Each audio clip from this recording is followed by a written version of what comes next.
As the end of 2023 draws closer and closer, the global picture is beginning to look like one of global war. Today we discuss that prospect, which seems to be shaping up at the moment as a three-front or four-front war. We go to Moscow to speak with analyst Mark Sleboda. Mark? Well, I think your description of the U.S. fighting a two-front war is technically accurate. I think what the real conversation should and really is about, at least in the halls of Foggy Bottom, the Pentagon, Langley, is a three-front war. And we have China, of course. Oh, of course. The elephant in the room. Right. And we've heard as much from both the Congress, from both the House and the Senate this week, from both parts of the U.S.'s legislative body of government, from the new Speaker of the House, whom many, because he comes from the Trumpist wing of the Republican Party, I think many Americans who are critical of U.S. foreign policy and able to, think past, they are able to think past petty partisan divides, even if the people they're thinking about are not.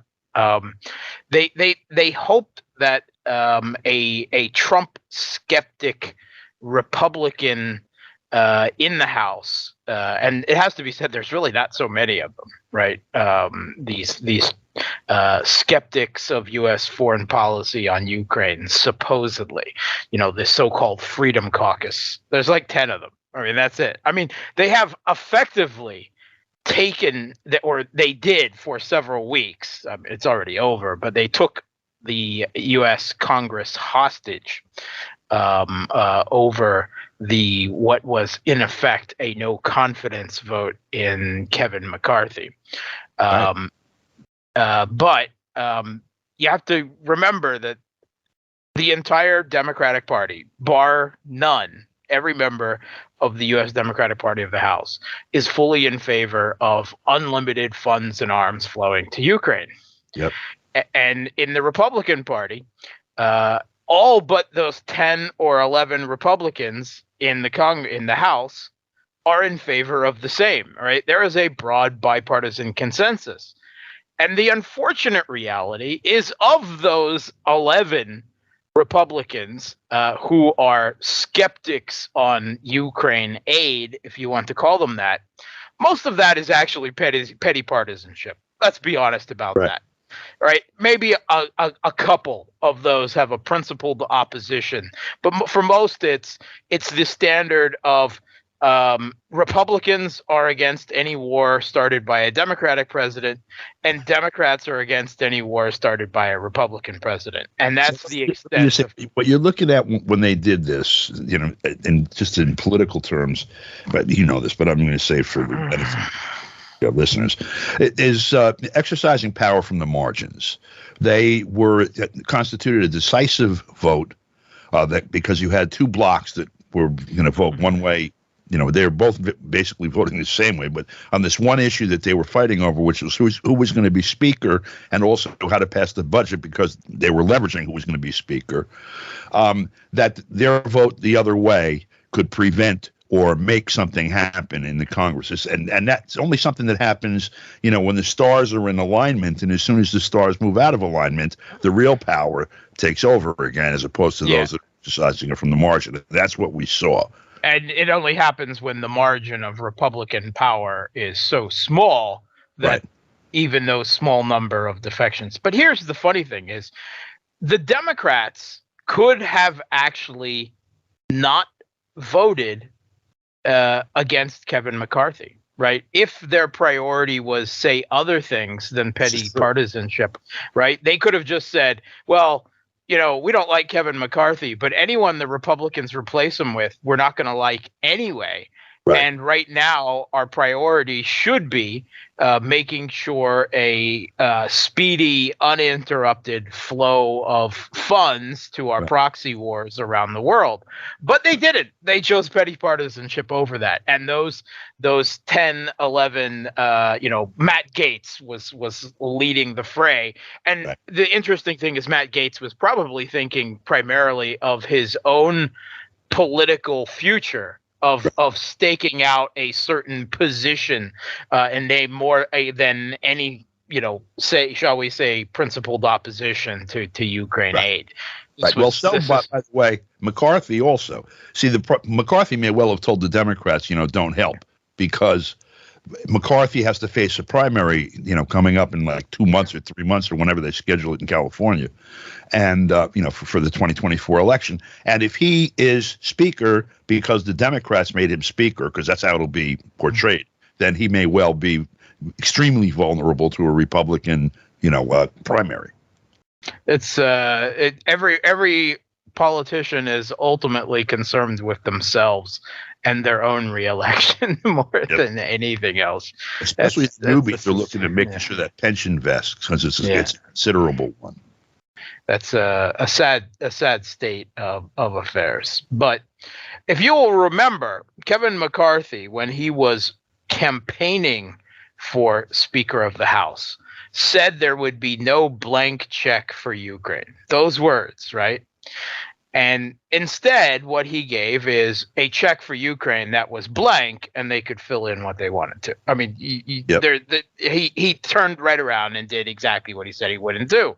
And many people were expecting the new Speaker of the House. Is it Mike Johnson? Is it Mike Johnson? Yeah, that's his name, yeah. Yeah. So because he is come again from the Trump wing, was expecting. Many people, I think, were falsely expecting, again, some type of skepticism over at least Ukraine aid, certainly not Israeli aid, because that's, a whole nother, orthodoxy of U.S. foreign policy. But right out the gate, the new Speaker of the House has referred to the new axis of evil. And the new axis of evil is Russia, China, and Iran. This is why I think that it is very important that we consider, because the U.S. is right now strained, the U.S. military-industrial complex, after decades of being geared towards counterinsurgency wars of hegemony against tribal Islam in the Middle East, and high-end expensive boondoggles like the Littoral Combat Ship and the F-35, in order to, increase their own profit margin. Everything else, all the unsexy, necessary tools of war, like, artillery shells and air defense missiles, was relegated to the produce on demand idea, which proves to be far more concept than reality. And these essential tools of war, right, is exactly what the U.S. is extremely short of right now. In fact, all of NATO is extremely short of right now, as they attempt to essentially wage 3 proxy wars. And they are, right now, there is literal fights, right? Well, maybe not fist fights, but there is very much 3 opposing military procurement camps in Washington, lobbyists arguing, we need weapons for the Kiev regime in Ukraine. No, we need weapons for Israel. No, we need weapons for Taiwan against China. And they're all competing, right? They're not all competing for exactly the same things all the time, but there is significant overlap. Sure. And artillery shells. The money. They want the money and the weaponry. and the political attention, because U.S. political attention span is also an extremely quixotic and quick to change thing, right? You get your 15 minutes of fame and the war should be over by then, or Americans get extremely tired of it. And that's part, I think, including of the media cycle. But I mean, again, artillery shells. All right, this is a principle for the conflict in Ukraine because it is a land-centric war in Eurasia, a war of attrition. But the U.S., it was so short of artillery shells, it raided its secret caches of artillery shells that it had placed in Israel and South Korea for the eventuality of war in those two places in the future, in a time when the Pentagon budget was more forward-thinking, or more forward.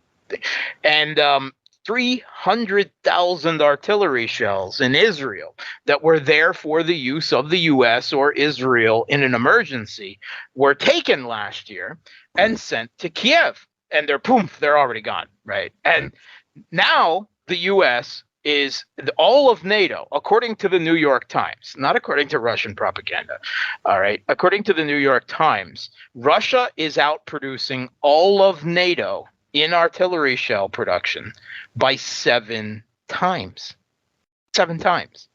So, and now suddenly Israel itself is facing a possible 2-front war, possibly multiple fronts, and particularly if the war expands to include Hezbollah, they're going to need artillery shells. So already artillery shells are being diverted from Ukraine to Israel. Right.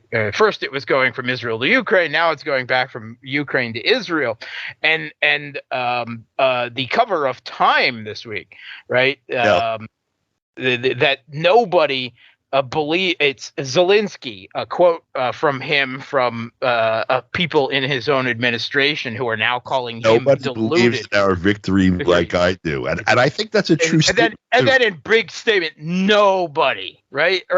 And they're talking about how he feels betrayed by the West. Yep. Well, he didn't win his proxy war fast enough. And it doesn't mean that that U.S. support for Ukraine is going to end, but they're now second-tier priority. That's I mean, they have their lobby, but this is, you can't defeat the Israeli lobby. Let's talk again next week, Mark. I really appreciate your time and your analysis, as always. Thanks for having me. For KPFK, I'm Don DeBar.